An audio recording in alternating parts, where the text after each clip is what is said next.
26 नवंबर को आज 17 दिन गुजर गए हैं और तहरीक इंसाफ इस हवाले से एक जुडिशल कमीशन के क़याम का मुतालबा कर रही है। 9 मई के साथ 26 नवंबर का जुडिशल कमीशन बने, इसके हवाले से लीडर ऑफ अपोजिशन ने क्या कहा आज, जरा मुलाहिजा कीजिए।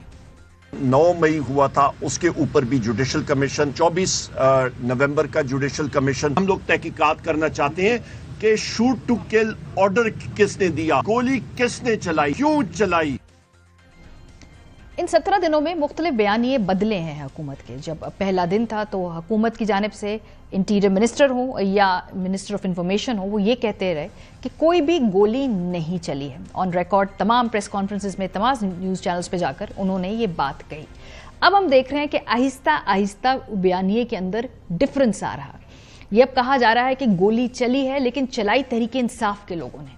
सो ये जो तब्दीली हमें नजर आ रही है कि गोली नहीं चली से गोली चली है, पहले ये मुलाहिजा कीजिए, फिर हम पूछेंगे कि भाई क्या हुकूमत का फर्ज नहीं है कि जुडिशल कमीशन बनाकर एटलीस्ट इस बात पे मुतमईन सबको करे कि गोली चली है या नहीं चली। गोली ना चलने से चलने तक का बयानिया मुलाहिजा कीजिए।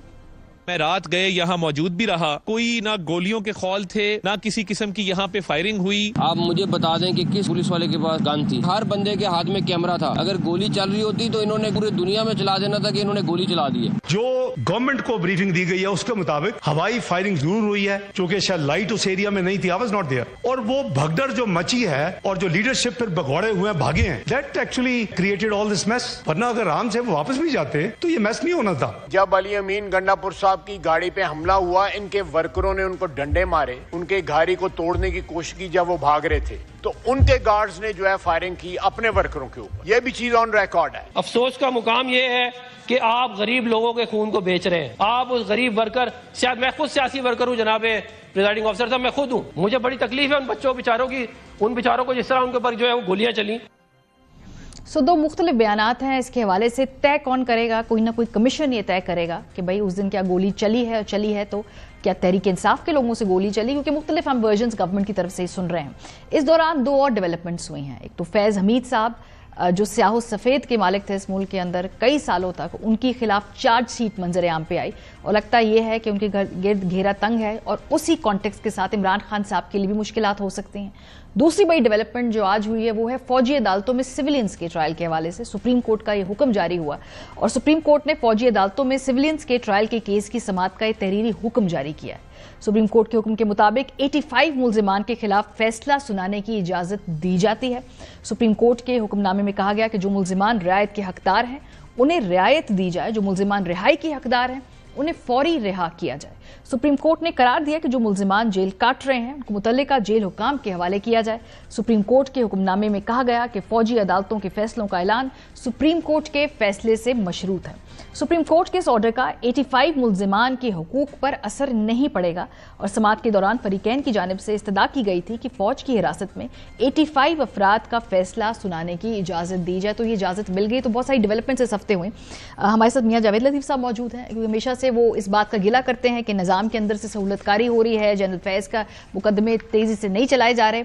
अब मियां साहब, इस हफ्ते की डेवलपमेंट के बाद आपको लग रहा है कि उस सहूलतकारी का अब एक्टिवली रास्ता रुक रहा है? जनरल फैज़ के जो केस है उस हवाले से आगाज करते हैं, कुछ आसार नजर आ रहे हैं आपको कि सहूलतकारी को अब हमेशा के लिए उसका रास्ता बंद कर रहे हैं? नहीं, हाँ, ये बात आप की मैं अगर मान लूँ और खुदा करे ऐसा हो कि सहूलतकारी का रास्ता हमेशा के लिए बंद हो जाए तो ये मैं उम्मीद कर सकता हूँ। मगर अगर आप ये कहें कि सहूलतकारी जनरल फैज़ हमीद को गिरफ्तार किए जाने के बाद ख़त्म होगी तो नहीं हुई। आप सबसे पहले तो मैं ये कहूँगा कि देखें मारिया, क्या ये शख्स वो सारी मनसूबाबंदी अकेला कर सकता था? और वो मनसूबाबंदी क्या थी? एक आर्मी चीफ की अपॉइंटमेंट को रोकना, और अगर उससे पीछे चले जाएं तो जो इनका 4 लोगों का आपस में गठजोड़ हुआ था और ख़ास तौर पर 2013 से भी पहले हो चुका था कि किसने एक्सटेंशन लेनी है, किसने आर्मी चीफ बनना है, किसने सदर बनना है और किसी ने अगली टर्म के लिए भी मुंतखब करवाना है उसको।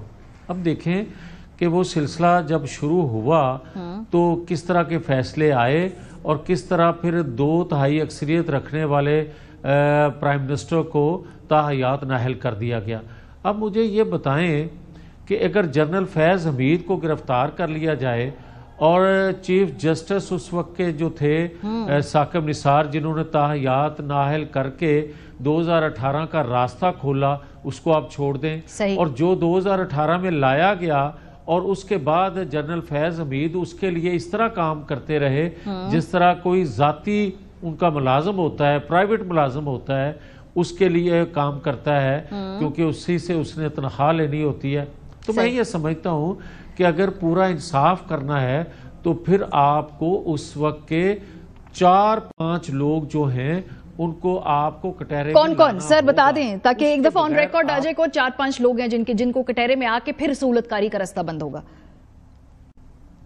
دیکھیں، ہاں، ایک ادارے کے اندر کام کیا اس وقت کے اس ادارے کے چیف نے جس کا نام ثاقب نثار ہے، اس کی آج بھی اثر رسوخ موجود ہے۔ ثاقب نثار ہو گئے، اس کے بعد عمران خان نے کیا، ٹھیک ہے جی، اس کے بعد عمران خان ہو گئے، اچھا، پھر آتے ہیں قمر جاوید باجوہ، ٹھیک ہے، پھر آتے ہیں جنرل فیض حمید، ٹھیک ہے، اور آج بھی یہ کہہ رہا ہوں جو آپ پوچھنا چاہ رہی ہیں سوال کہ کیا سہولت کاری موجود ہے، میں کہہ رہا ہوں سہولت کاری موجود ہے۔ ٹھیک ہے، جو 9-10 مئی کرنے والے ہیں یا 1 نومبر 2023 کو جو کچھ کروایا گیا تھا، اس میں جو لوگ ملوث تھے اداروں کے اندر، کچھ لوگ آج بھی اداروں میں بیٹھے کچھ لوگ ان کو تحفظ دے رہے ہیں اپنے تعلق کی وجہ سے یا سہولت کاری کی وجہ سے۔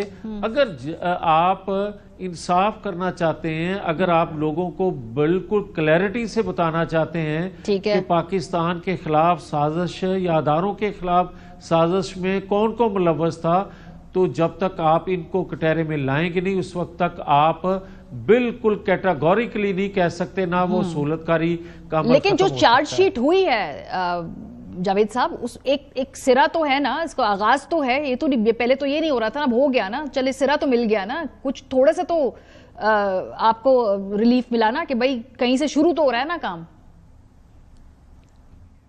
نہیں، مجھے ریلیف نہیں ملا، میں یہ کہتا ہوں کہ کم از کم لوگوں کو اطمینان ہوا، قوم کو اطمینان ہوا، ریاست کم از کم جو ہے وہ تھوڑا ریلیف محسوس کرنا شروع کیا کہ کوئی ادارہ تو ہے کہ جس نے خود احتسابی شروع کی۔ میں تو یہ اس کو اپریشیٹ کرتا ہوں اس عمل کو، مگر میں یہ کہنا چاہتا ہوں کہ وہ عمل جو ہے وہ پایہ تکمیل تک اس وقت تک نہیں پہنچ سکتا جب تک باقی کرداروں کو بھی آپ کٹہرے میں کھڑا نہیں کریں گے، یا سہولت کاری اس وقت تک ختم نہیں آپ کر سکتے جب تک باقی کرداروں کو بھی آپ کٹہرے میں نہیں لے کے آتے۔